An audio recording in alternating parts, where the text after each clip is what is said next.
ഇന്ന് ഞാനിവിടെ ഉണ്ടാക്കാൻ പോകുന്നത് പനീർ കൊണ്ടുള്ളൊരു ഡിഷാണ്. ഒരു പാൻ ചൂടാക്കാൻ വെച്ചിട്ടുണ്ട്. ഇനി അതിലേക്ക് കുറച്ച് ഓയിൽ ഒഴിച്ചു കൊടുക്കാം.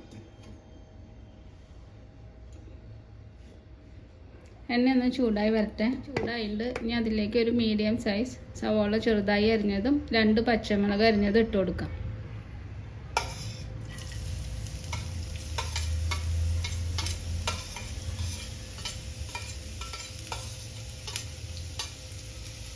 ഇതൊന്ന് വഴറ്റണം. അധികം വഴറ്റേണ്ട ആവശ്യമൊന്നും ഇല്ല, ഒന്ന് ലൈറ്റായിട്ട് വഴന്നാൽ മതി.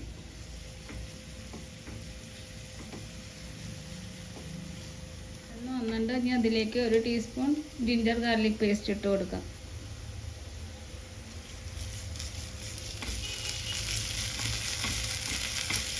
ഇനി ഒരു ചെറിയൊരു തക്കാളി ചെറുതായി അരിഞ്ഞത് ഇട്ട് കൊടുക്കാം. ഇനി തക്കാളി ഒന്ന് വഴന്ന് വരണം. തക്കാളിയൊക്കെ നന്നായിട്ട് വഴന്ന് വന്നിട്ടുണ്ട്. ഇനി അതിലേക്ക് ഒരു ചെറിയ ക്യാപ്സിക്കം ചെറുതായി അരിഞ്ഞത് ഇട്ട് കൊടുക്കാം.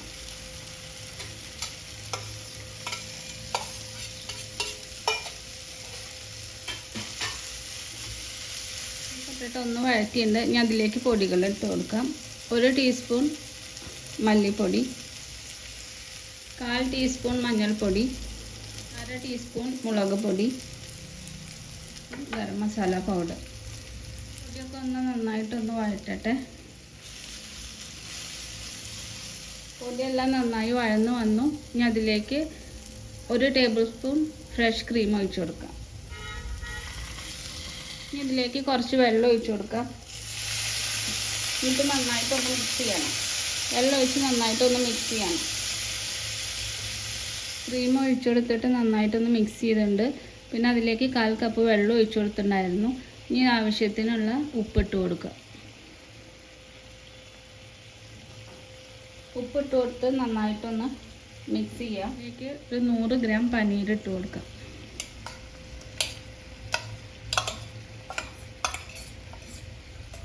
ഇതൊന്ന് നന്നായിട്ടൊന്ന് മിക്സ് ചെയ്യട്ടെ.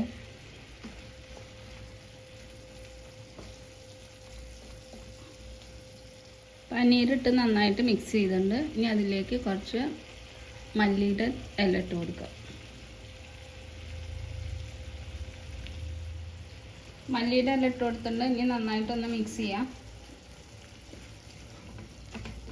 ഇപ്പോൾ കറി തയ്യാറായിട്ടുണ്ട്. അപ്പോൾ എല്ലാവരും ഉണ്ടാക്കി നോക്കുക. ഇഷ്ടപ്പെട്ട ലൈക്ക് ചെയ്യുക, ഷെയർ ചെയ്യുക, സബ്സ്ക്രൈബ് ചെയ്യുക. Thanks for watching.